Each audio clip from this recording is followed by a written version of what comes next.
Welcome, ladies and gentlemen, to the party. I got a surprise farm for you today. And surprise, I do need to announce that I was a bit sick.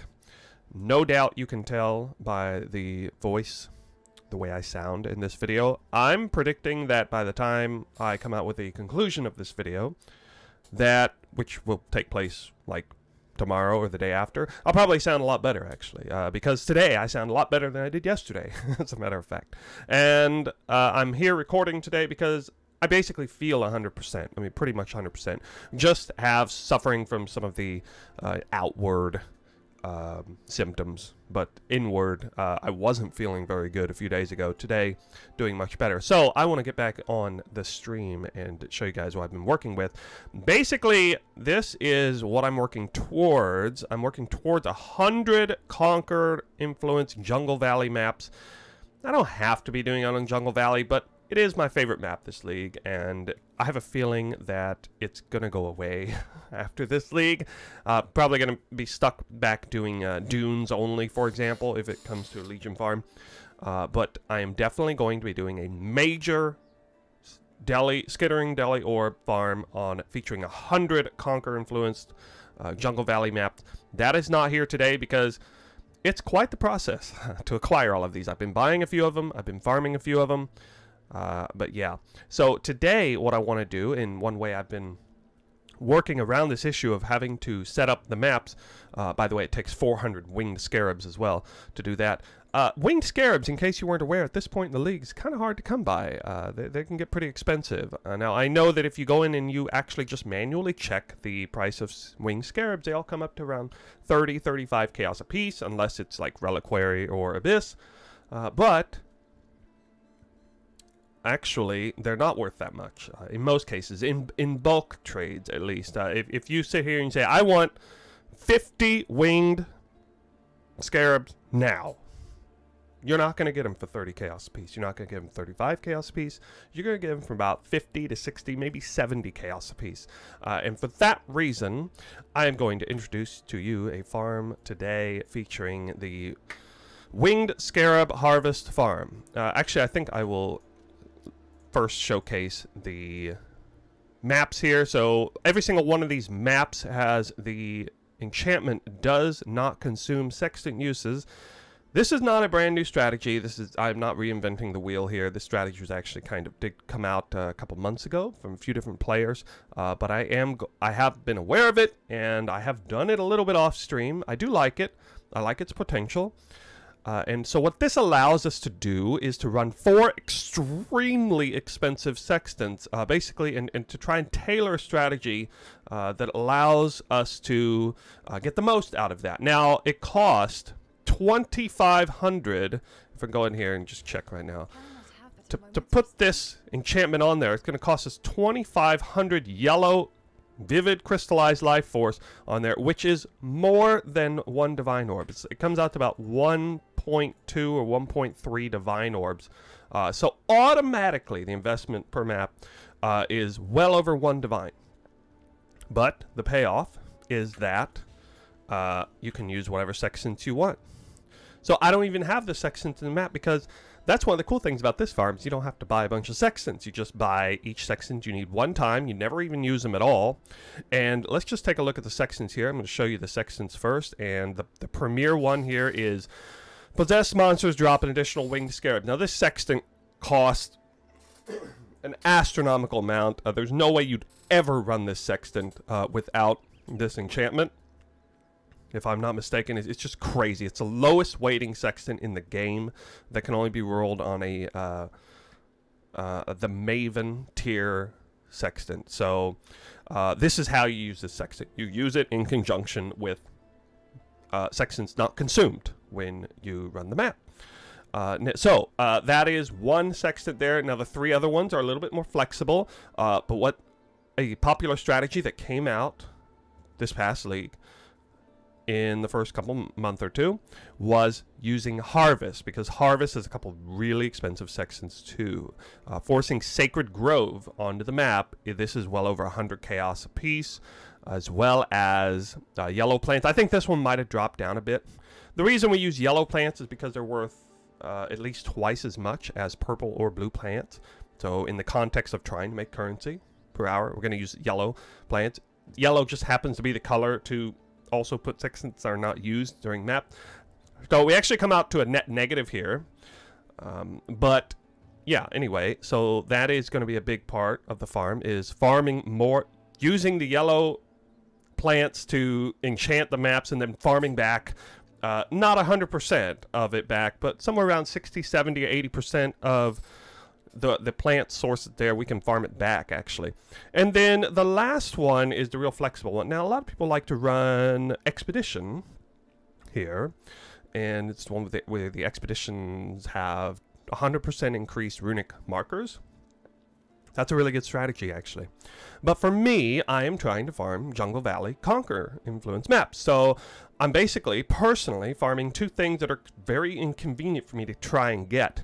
One is Conqueror-influenced maps, Jungle Valley maps, and the other is winged Scarabs. Now, the winged Scarabs, I can switch over to whatever I want. Conqueror maps, I can't. You know, it's either going to drop Jungle Valley or not. And so you might have not known this, but when you run a particular map tile set, it has an increased chance of dropping the Conqueror or Elder influenced maps that drop from the map boss, have an increased chance of being from that same map or adjacent map as well, but the same map included. So that is why I'm running Jungle Valley map. Jungle Valley is actually not the best map to run for this strategy. I think, in my opinion, Mesa probably is. Bog map is also pretty good. There would be a few others that would be decent, but I'm going to showcase a Mesa map as the first map we run when we get to it, so I can kind of show you what I think is the best. So if you were to just do this strategy just to make currency, you didn't care about which Conqueror maps you were doing, you probably want to run Mesa, not Jungle Valley. But Jungle Valley does have some advantages, and it so happens that we are going to be altar farming on this strategy, so Jungle Valley is very good for altar farming. So now I'm finally going to show you the Atlas passive skill tree. It is a grand design skill tree. This is really popular for harvest and or expedition farming anyway. Also, this is sort of mandatory that we cannot run Wandering Path because going to take Seance, because Seance is borderline mandatory to do the winged Scarab sextant. You put a lot at risk if you don't do that, and if you try to do with Scarabs, Torment Scarabs, not recommended. You may miss out on some of that. You don't want to be losing the value there for that. I am actually going to be running Searing Exarch as opposed to Eater of Worlds. It's kind of a personal choice. The Eldritch Embers are always worth a bit more than Eater of Worlds. Searing Exarch, I definitely don't like some of the downsides on there. The chaos damage per flask use, the meteor thing. You know what? It's not that big of a deal for this farm because generally speaking, I'm not really prioritizing the player side altars. I'm prioritizing the Eldritch minion side altars. I want to see Eldritch minions drop Eldritch currency above all else. I want to see it drop map-based currencies. It's another reason why I like doing this farm this time of the league, because these Awakened Sextants are worth a lot right now. So they're going to be dropping Hand Over Fist when I get that. Eldritch minions drop Scarabs. They drop divination cards. Obviously, those are still very good. Increased quantity and rarity altars is pretty good, but I will have to read the downsides if I choose those altars. I cannot be taking the chaos damage. During flask effect, I cannot control when my flasks go off, so we're just not going to be messing with that. So yeah, you can do Eater of Worlds if you want. The main reason I'm doing Searing Exarch is because the Eldritch currencies for the Searing Exarch, it's just always, it's worth more. It's worth like moderately more. Essence is also a big farm, so yeah, I should say we're basically farming 5 different things here. One is going to be altars, primarily for the Eldritch Embers. The second big one is Essence. So Essence and Grand Design go together extremely well. Essence is like the one league mechanic where there's like literally basically no benefit from the small nodes. You don't really lose anything of any significance when you can't take the small nodes for Essence. So Grand Design, Essence, extremely good. Grand Design is of course designed to increase the pack size, and so Essence doesn't benefit at all from increased pack size, but it doesn't lose really any value from the loss of the small nodes, and that's why Essence is so great with Grand Design. Then let's see. So yeah, shrines are in here. I'm not doing covetous shrines But I am doing shrines still because it's just very convenient, and it's not very many points to do that. But shrines is not a big one. The third big thing we're farming here is harvest. Of course, the yellow plant materials, that's the third big one we're farming. The fourth major thing we're farming is winged scarabs. It will actually be twofold here. Surprisingly, I've decided to do something a little interesting. Here's sort of my take on here. I did go ahead and devote 3 points in Twice Tempted and 2 into secret operations, not forcing corrupted strong boxes on there, which I think is a totally fine, valid strategy. You know, I could only put 3 more points in here if I wanted to. That would definitely make things simpler. But I've decided I want to actually try rolling these strong boxes. Now, I've been testing this. I do think it's worth it if you're willing to take the time out and do it. With the true price of winged scarabs, again, this is assuming we're kind of late in the league and the winged scarabs are actually worth a lot more than they are earlier in the league.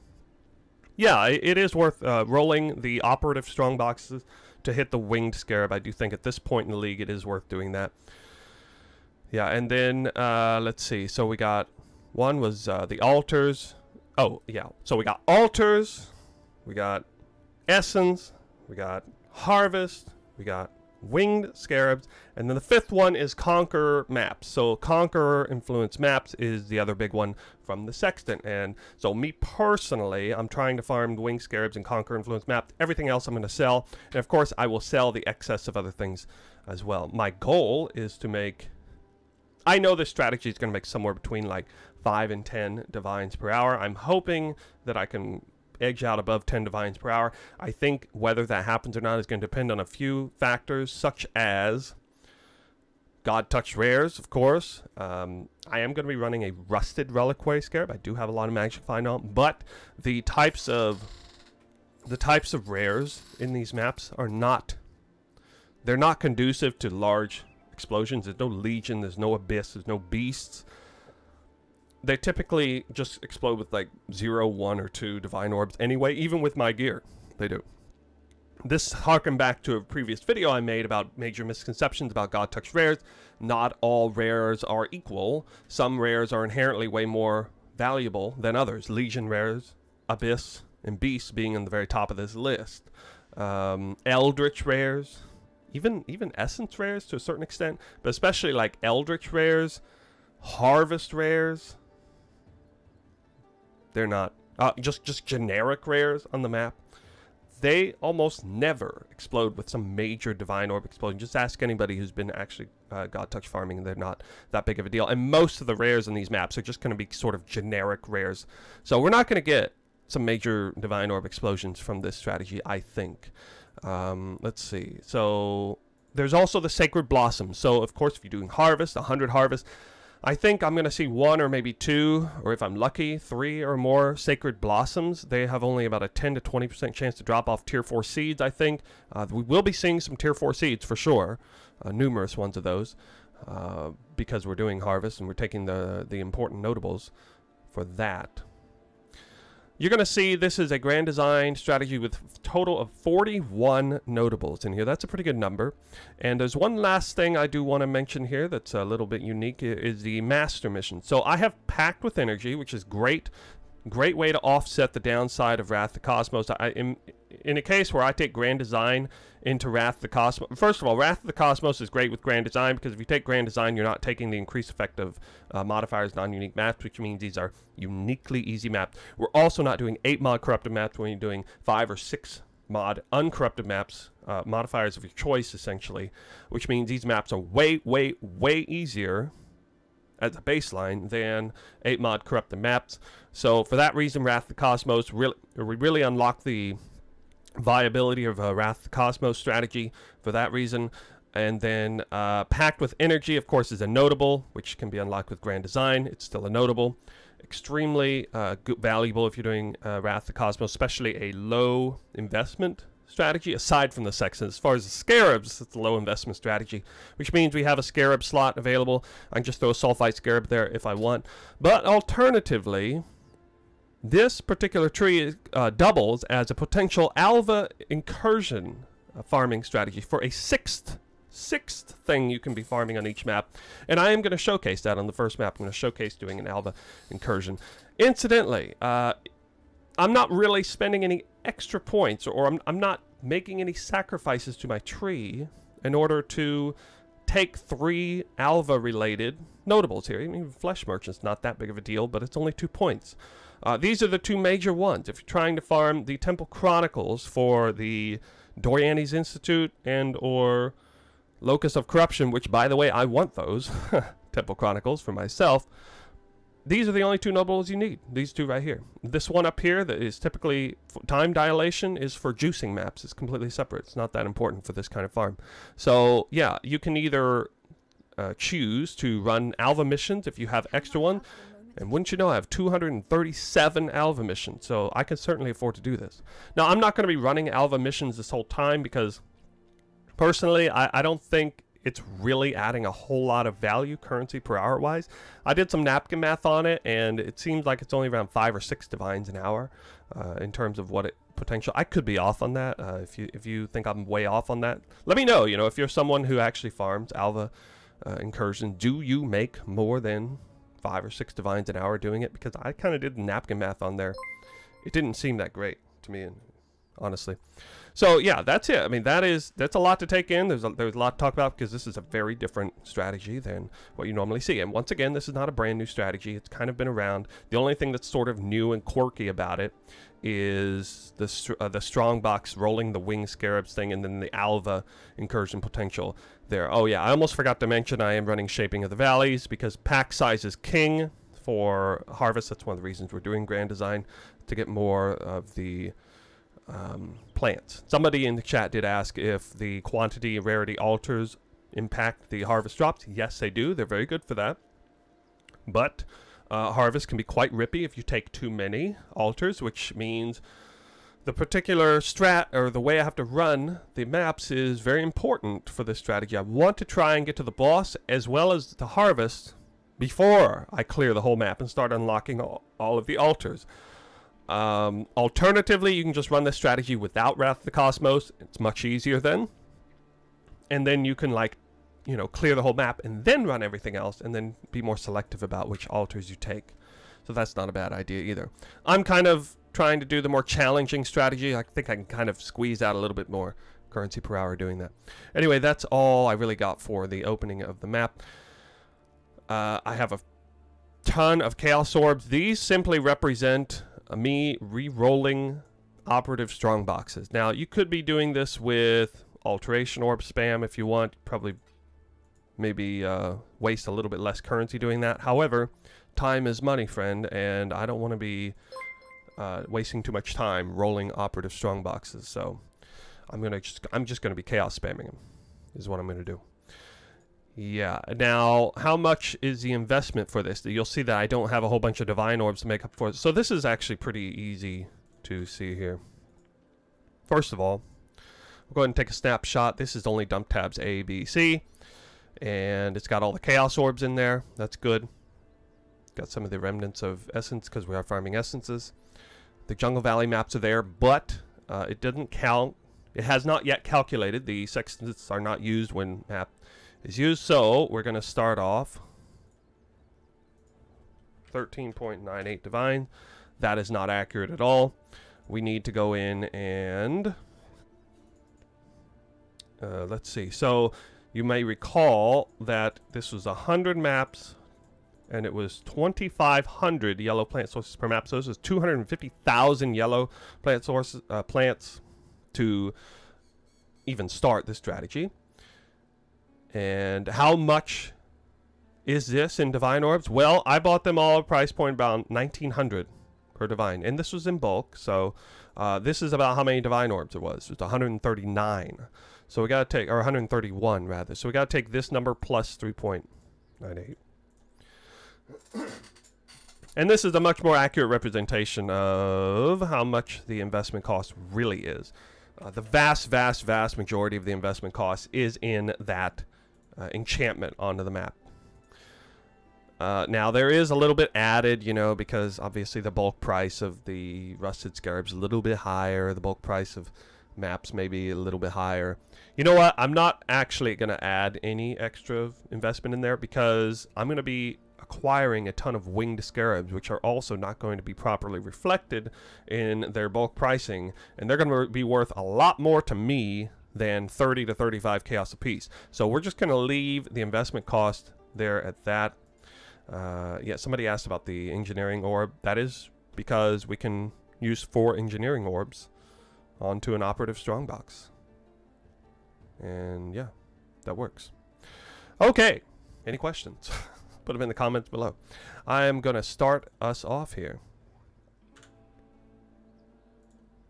Go back to scene 2. Maybe close a few unnecessary tabs.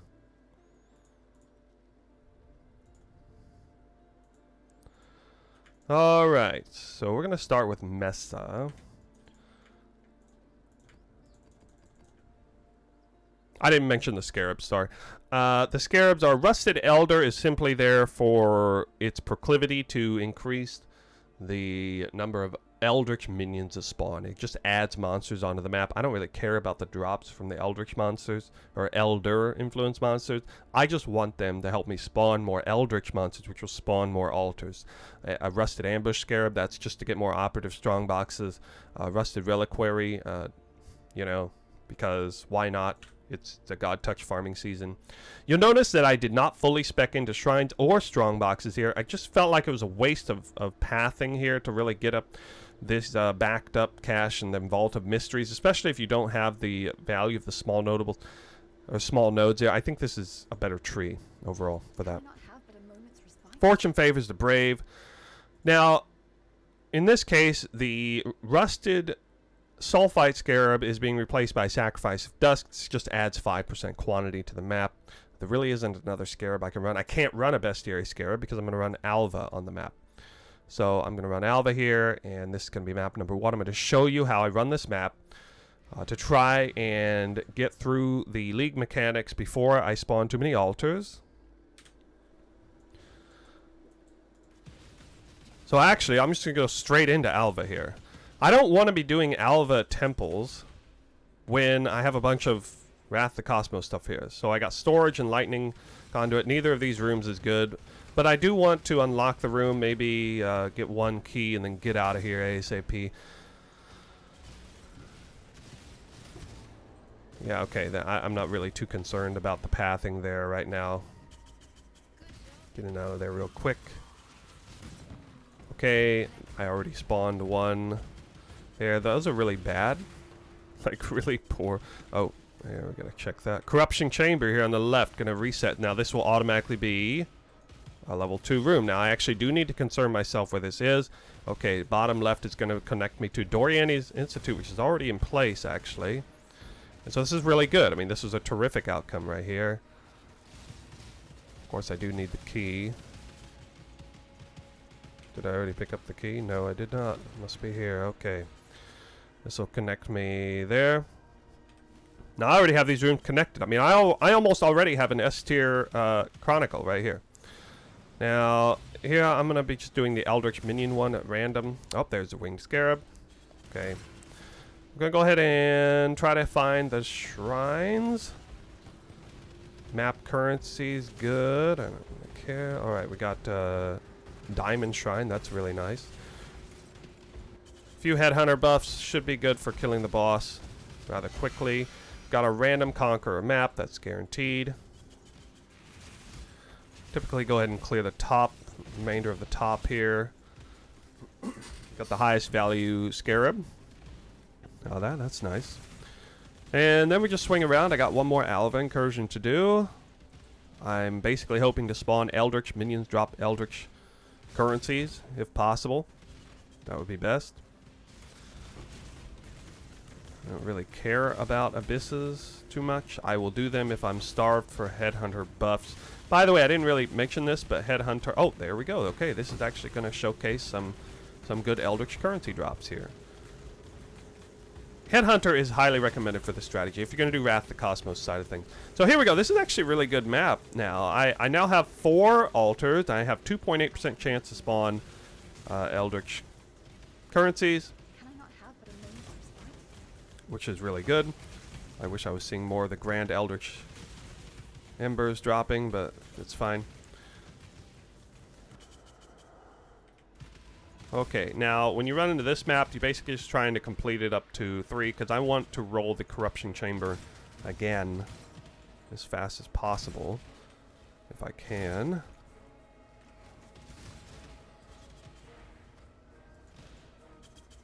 Get out of there.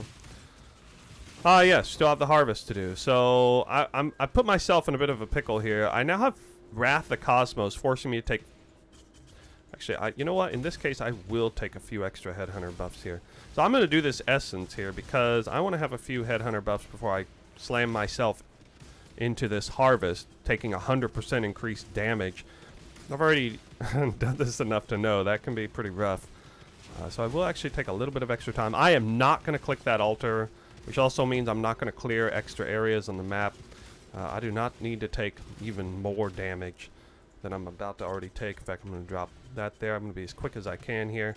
Alright, so yellow above all others, unless there's a situation where the numbers are way off.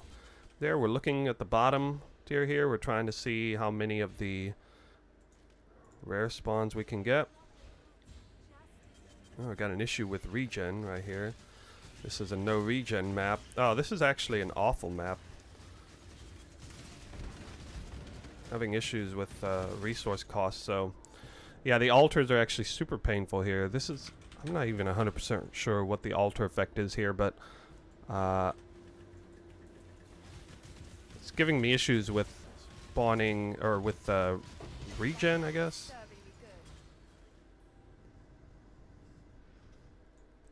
This is a bit uncharacteristic of me. I know the ramifications of trying to do a harvest with 4 altars already affecting me.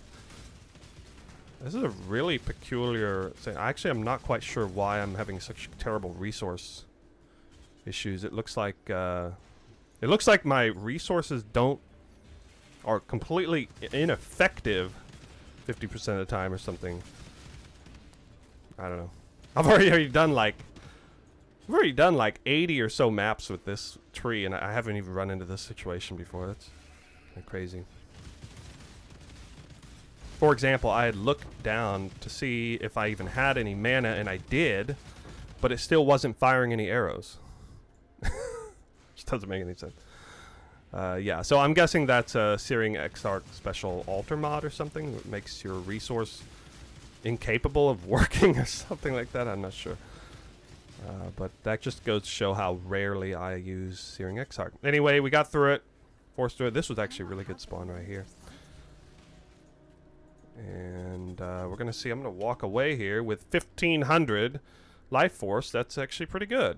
It's pretty good. But we're not quite done with the map. This is going to be a little bit extra long map here. I will go ahead and click this last one. I'm basically a paper tiger now. One shot potential. You know, my character, I could be running with a much stronger character, much more defensive character in this case, because the magic find doesn't really matter for the strategy. Most of the drops are kind of guaranteed. They're either based off the altars, they're guaranteed from the sextants, or, you know, it's from harvest, which quantity would matter a bit. But anyway, we can see we walked out with our 3 winged scarabs, 1 Conqueror-influenced map, 9 eldritch embers, which is actually a little weak given how the altars spawn there. Some map currencies, obviously, 1,500 crystallized life force, and the essence. So the essences is an interesting one. We're blocking all 10 of these. So essence will naturally spawn 28% of the time. That's 2 extra essences, by the way. As well as strong boxes, 4 additional strong boxes, 28% chance for those to spawn. So that's why, that's another reason why, even though I'm not using essence, this is an alternative. You could, instead of doing Fortune Favors the Brave shenanigans, you could actually just run Force Essences on. Wouldn't be a bad idea, honestly. But I went ahead and, you know, I'm told by Firegrass and a few others that pack size is so unbelievably important that we're going to go ahead and run that. Now I'm going to show you map number 2. This will be a Jungle Valley. And on this one, I'm just going to run, actually, I'm going to run this, I'm going to run a few maps now with this, so show you how nice it is to have that, sorry, I forgot its name. Packed with Energy, there it is. Okay, so we're not selecting anything here. Going straight onto it.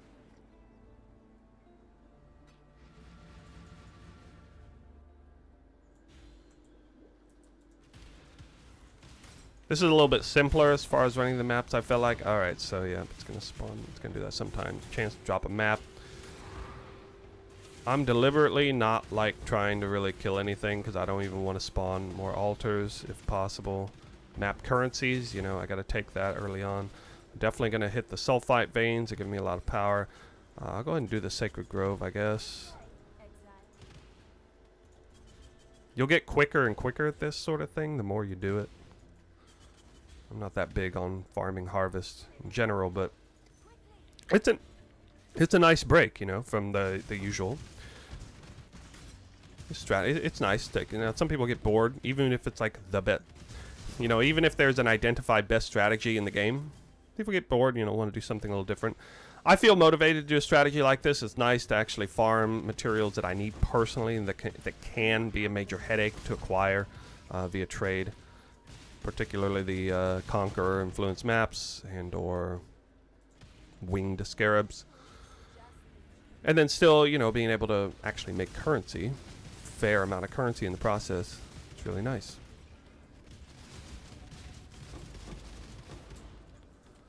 There seems to be a fair bit of RNG involved with how many of these rares spawn in these harvest packs. You know, I've seen certain pack increase size amounts result in only 1 versus 2 versus 3. It's definitely not a highly deterministic thing.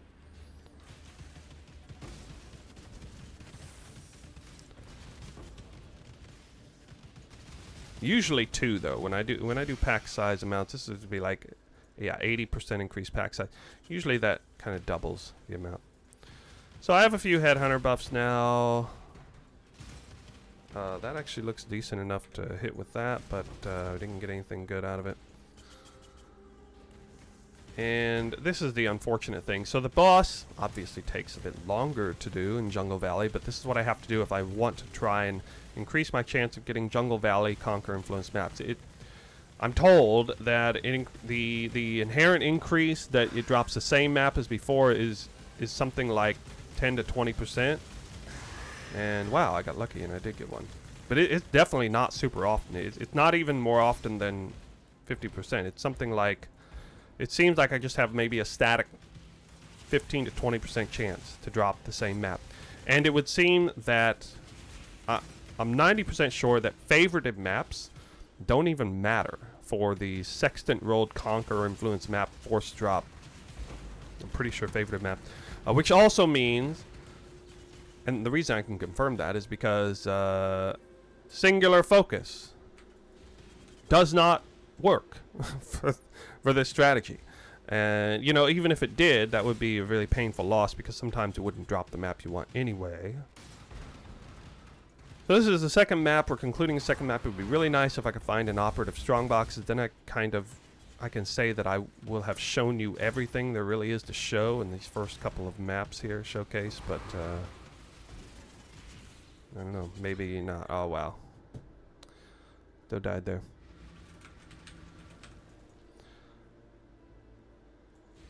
Why didn't you take the quantity rarity altar back then? Yeah, I understand. Increase the life force. It's not the only thing I'm farming.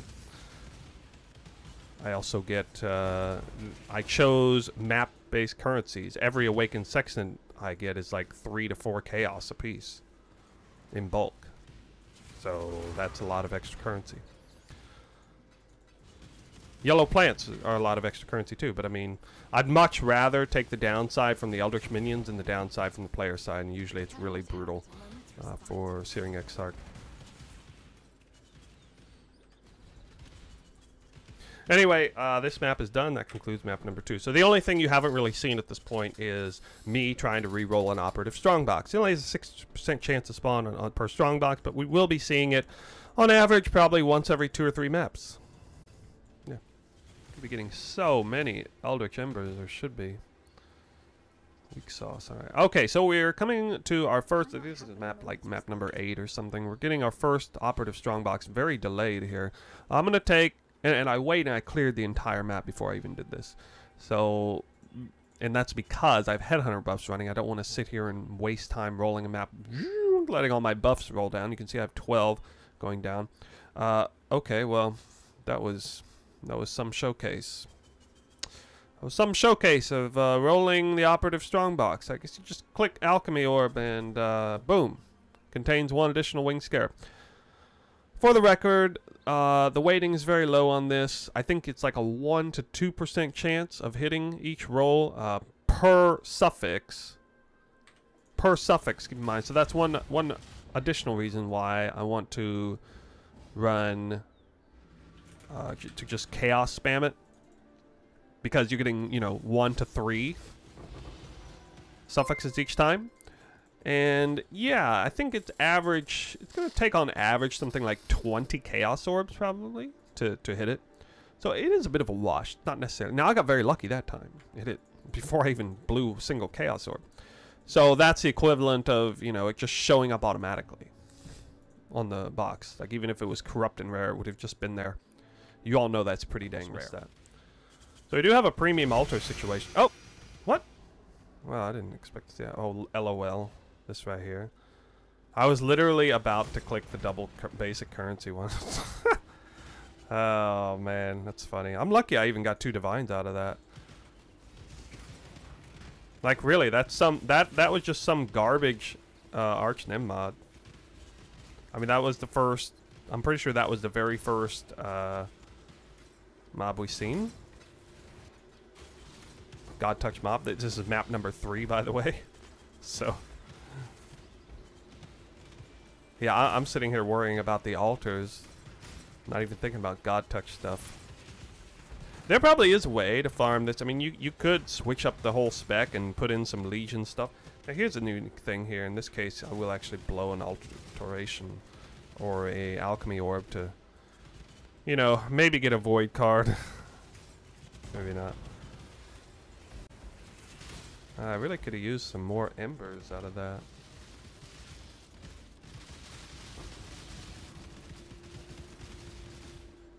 Oh my god, Shikari touched. Are you serious? What the heck? Okay, well, I mean, that's pretty typical. Not gonna see a Divine Orb. I remember I did a harvest, and I was like absolutely loaded to the max with like so much. It was like I think it was winged scarab, everything, and it dropped like 3 divines, and everything else is dropping like 20. So I mean, harvest monsters are so bad for God Touch farming. Is what it is. That's pretty crazy though. I mean, this is like map number 7 or something, and I've already seen 2 currency God Touch. I did not expect to see very many in this farm.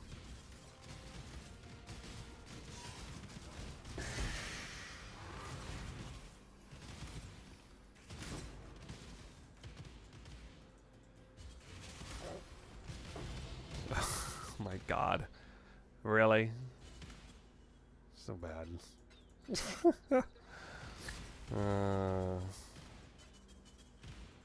Thank you, Lunaris, for that 3 exalted orbs.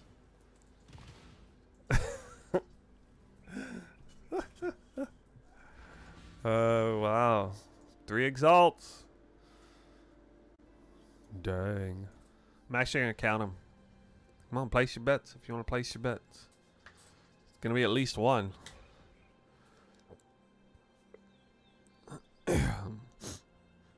Alright, here we go.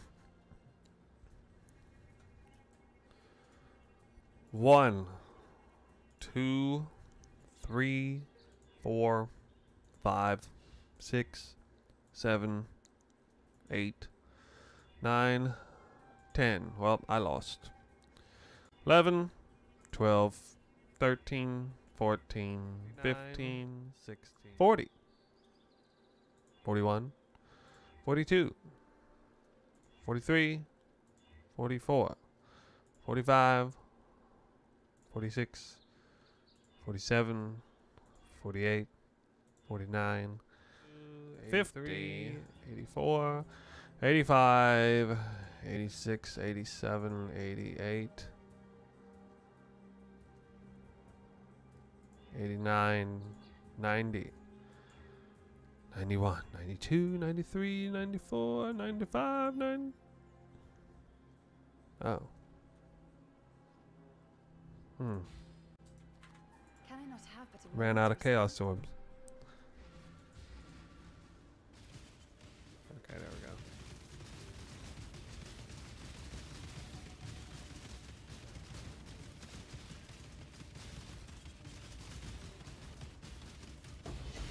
Oh my god. How does that not show up as a red star anyway? Something with it. Bruh, already got 2 Sacred Blossoms. I'm a bit lucky. A little bit lucky. I got 2 in like 8 or something like that. Like a 1 in 4 success rate. Probably wouldn't have even given me a blossom anyway. Actually made out ahead.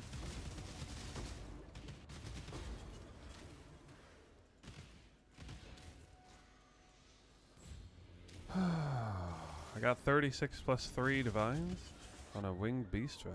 50 winged beast run. What? Solaris touched. What the hell?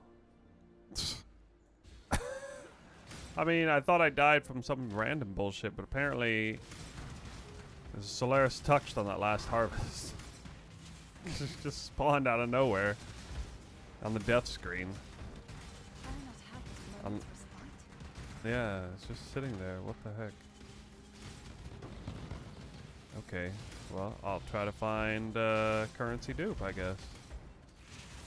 Actually gives me this uniquely opportune moment to prioritize currency altars, which I normally don't even do. I'm probably not going to get any altars anyway. Oh well.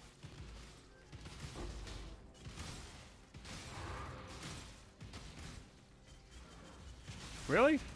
I got like 0 altars. Alright, Solaris touched. Coming in for the kill. There you are. Wow. It's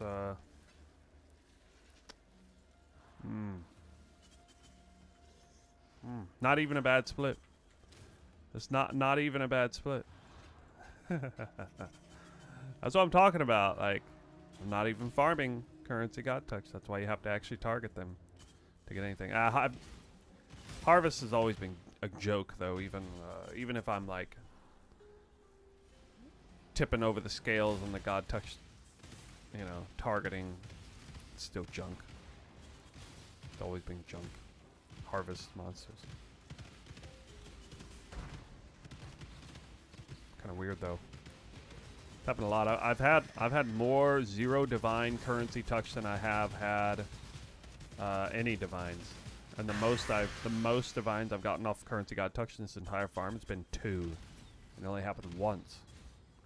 So my average divine orbs per currency God touch is less than 1, I think. That's pretty funny. Now, I'm not surprised. I'm not surprised about that. Maybe a little bit surprised. I probably would have figured the average would be like more than 1, but considering I still have 56% quant, 625% rarity. But yeah, a lot of them have been on the harvest, so yeah. Journey well. Kind of junky. That's pretty funny though. That's ultra giga chat. I've never even seen it. But I'm gonna do it. Whoa! Oh, actually, good RNG. Oh my god. New record. New record. 3 divine orbs on this farm. That's huge. That's like scoring like 50 divine orbs on a regular. Oh my god, Illuminati thing.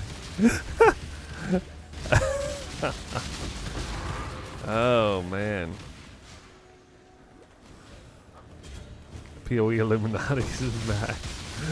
Yeah, that's funny. No, I admit I didn't even call my dev. The dev I got on speed dial. I didn't even call him. I told him to take the day off. I didn't care. He must just be lying there in his bed in a hotel room somewhere, programming the game to drop 3 divines off God Touch, which is fun. Alluring bounty, jeez. Back in the day, that was something.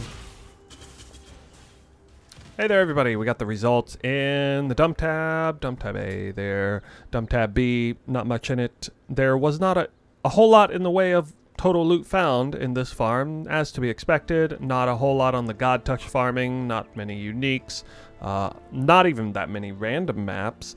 But of course, there were a lot of essences, and there were a lot of eldritch currencies, and stuff like that. So, we're going to go straight into, there we go, bring you down.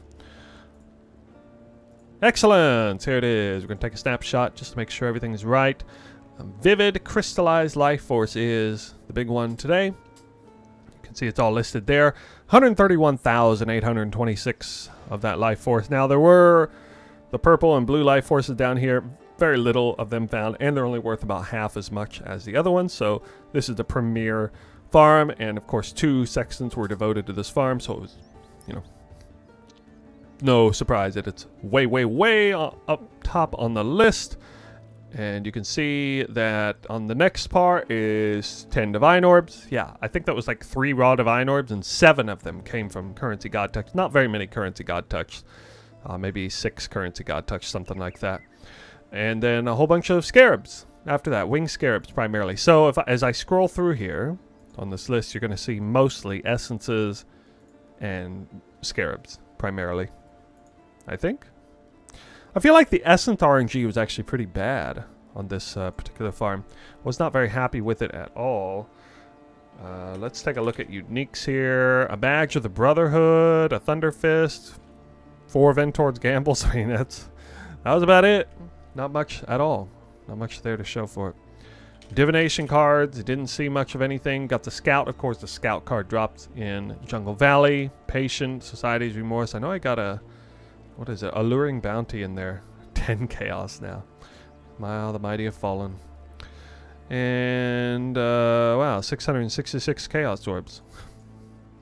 That is primarily from the opening portion, where I stacked a whole bunch of Chaos Orbs for rolling the operative strong boxes, which I abandoned later on. So in case you're curious, I did actually spec out of rolling operative strong boxes, which means I needed to put 2 points in tamper proof.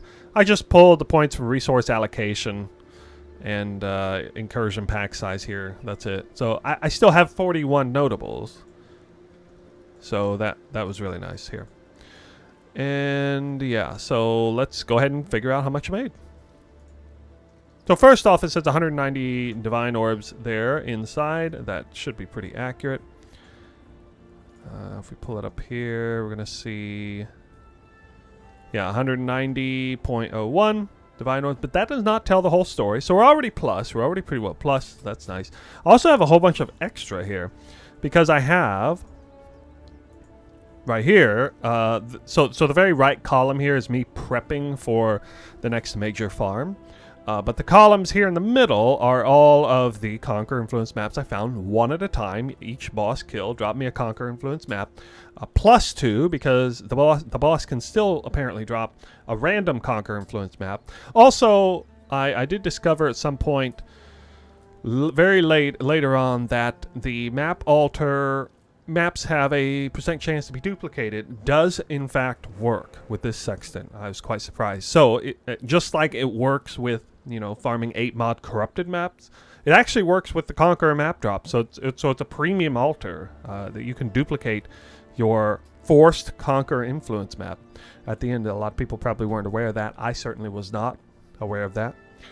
A lot of people are asking if the quantity and rarity alters affect the harvest. I believe they do. We were able to test that a little bit in the farm, and it certainly looked like it did affect it. So I'm gonna go on the record and say yes, I believe it does impact. I know there's a little bit of controversy there on that. So how am I going to count the maps? Well, I'm just going to count these as 30 chaos apiece. You know, basically they're 30 chaos apiece if you sell them in bulk sets on TFT, which obviously I would. I know I'm a little short here on Baron maps, but I mean, you know, I have a couple of extra maps in here and stuff. But anyway, we're just going to count them as 30 chaos apiece because I wouldn't ever sell them for less than that, knowing that they bulk sell for like 120 chaos apiece. And not to mention the fact that, you know, I know I have a lot of Mesa maps. I think they sell for a little extra, as well as Defile Cathedral. But I was specifically targeting Jungle Valley, which is, you know, you can see how I got, you know, a fair number of Jungle Valleys. That's why we did Jungle Valley. So here is the showcase. Here's what you could expect if you tried to farm a ton of these Jungle Valley Conqueror-influenced maps. You don't get a ton back, but you certainly do get a few. You get more Jungle Valleys than anything else, I'd say, most likely. So I will later on be putting these over here on the right column here, and I think we'll be able to get my full 100 stack of those nicely done. You can see the gambling portion is getting ready to be done here. We're going to do some Prism Guardians, Awaken Enhance supports, 1 Empower, 1 Enlighten. That will be coming soon. I only leveled 6 gems, really. Not getting a huge number of leveling done here. And again, just to reiterate, the God Touch Rare thing, yeah, I think I got like a total of 3 raw Divine Orbs, and 7 of them were from God Touch Rares. Some of the God Touch Rares dropped 0, so that's in the highlights anyway. So yeah, to be expected, because with Grand Design spec, like, I don't even see half of the map modifiers for quantity and rarity that I normally see, especially on like a Wandering Path build. And then the rares that I am spawning are not kind of premium Arch Nemesis rares that typically have a lot of Arch Nemesis mods on them. So they also just drop less. I personally, on my character, yes, have 56% increased item quantity, 25% increased item rarity, which is my normal, but it doesn't do a whole lot for me when I'm only running Arrested Reliquary Scarab. I'm not running target farming, specific league mechanics that spawn a lot of rares, and those league mechanics rares are typically premium. So I'm just missing all of that for the most part. So yeah, I was expecting to see virtually no Divine Orbs from God Touch Rares, and that's what the outcome was. So, you know, I know a lot of people are confused about that. They run different strategies, and they're wondering why they're not seeing very many. Maybe they do have a lot of rarity and quantity on their gear. I mentioned this in another video. There's a lot of factors. There's actually a ton of factors involved. So that's why you should, you know, follow my videos and actually follow my strategies. And I will show you how to get 10 or 20 Divine Orbs and a God Touch Explosion. Or you can just join the Discord, because people have been talking about that for quite some time over there now. Anyway, that's not why I made this video. I made this video to showcase this particular farm. We're going to see just how much currency per hour it earned. I get an extra 20.4 divines in maps, an extra 6 for gems, an extra 15 in Sacred Blossoms, because I did find 3 Sacred Blossoms, and an extra 9 in 2 Einar memories. I will not be counting the Chronicle here. I did go ahead and run a few Alvas to get this Doriani's Institute in there. I know this is worth like 100 chaos or whatever, but yeah, I'm not going to count it. It's just 1. And there's also a couple of log books that are also in here that will not be counted. I could not drop any blueprints on this farm, though. So, let's get back here one last time.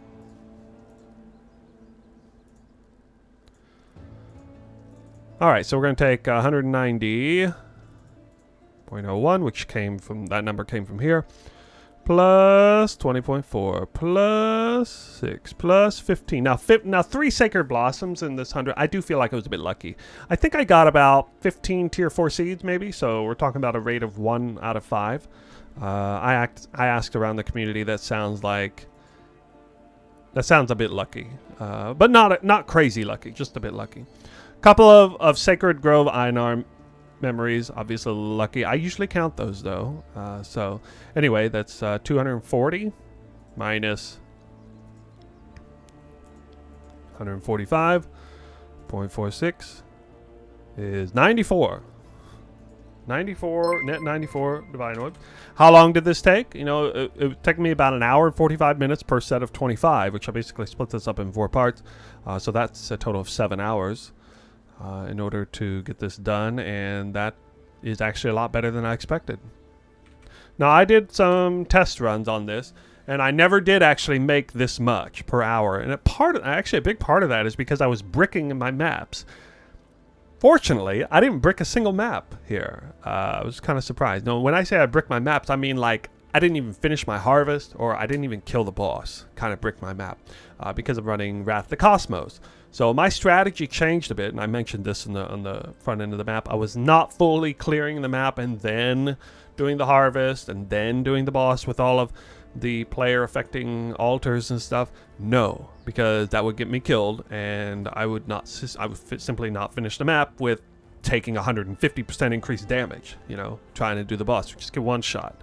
So my strategy was basically to beeline for the Sacred Grove and the boss first, fully clear the rest of the map, hope that I get the Elder Chamber altars. Occasionally I did. Actually, let's see how often I got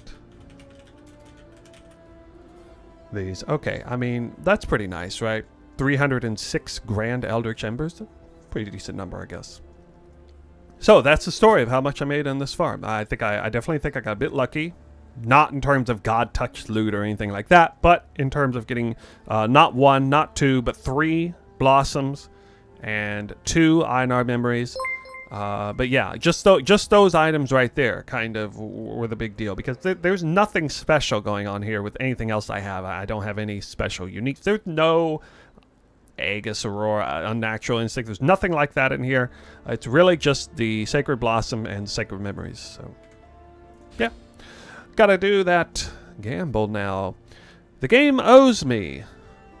The game owes me a level 5 high stakes gem. So I'm expecting one of these two to go up to level 5. Let's find out. It's been a while since I saw one.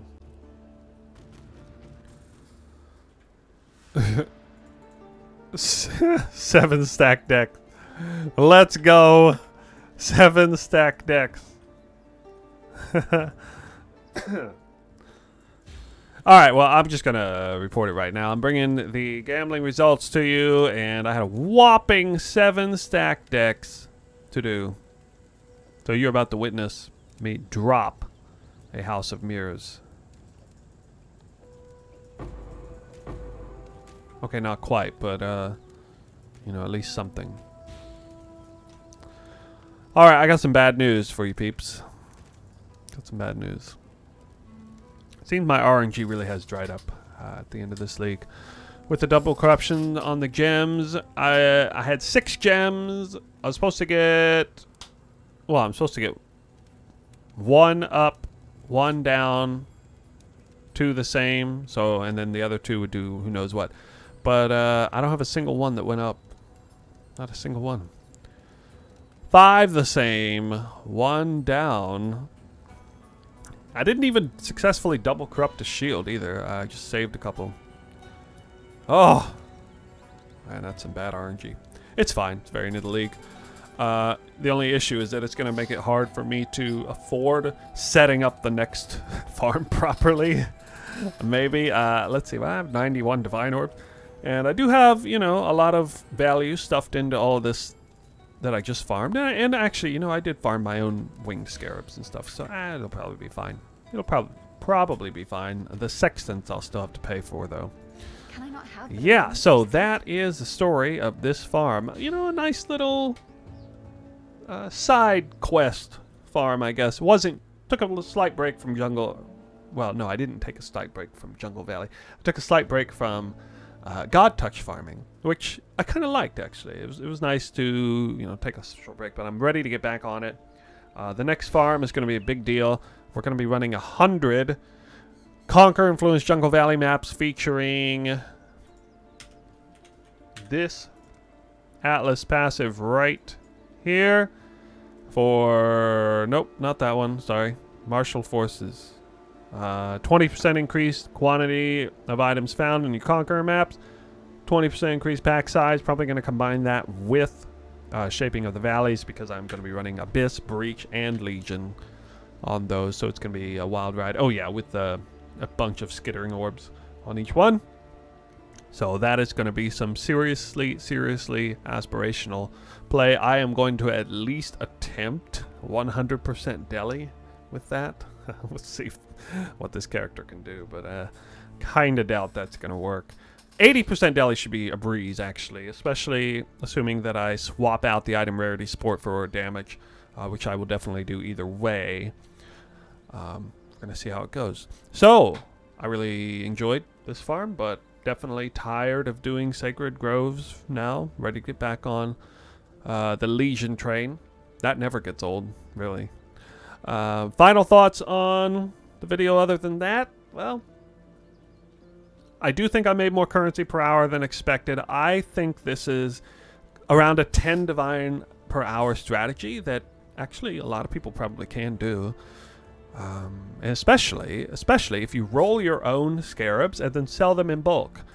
I don't think I mentioned this in the beginning, but I had sold a few excess winged reliquary Scarabs that I knew I would need later, but I needed cash right now, so I sold them. I sold them at a rate of, it was like 7 Scarabs per 4 divines, I think is what it was.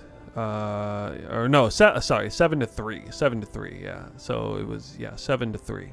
7 Scarabs, 3 divines. And then I sold some others, you know, 5 Scarabs, 2 divines. So, I mean, that I know for a fact I can sell some of these premium winged Scarabs in massive bulk quantity. We're talking like, you know, if I want to sell 50 of these right now, I can easily sell them at a rate of like 3 divines to 7 Scarabs. Because there's going to be somebody out there who wants to save the time and not buy them for 30 or 40 chaos a piece or whatever. So, in that sense, I actually made a way more currency than than what was claimed, really. But yeah. So, try this farm out if you like. It's not a brand new farm, but I do think it's really good for the end of the league. If you personally want to try Winged Scarab farm and or Conqueror-influenced map farm, this is a great way to acquire some of the materials for that in a climate where trade is really on the down low right now. I know a lot of people are doing the side events and stuff, so to be expected. But I'm going to be quickly transitioning into testing this farm. I'll be live streaming again, you know, almost every day right now, doing a little bit of that. Not sure exactly how quickly I'm going to jump into the next 100 maps, like for real, but here in the next couple days, it's coming. So we'll see you guys around. See you in that video very soon.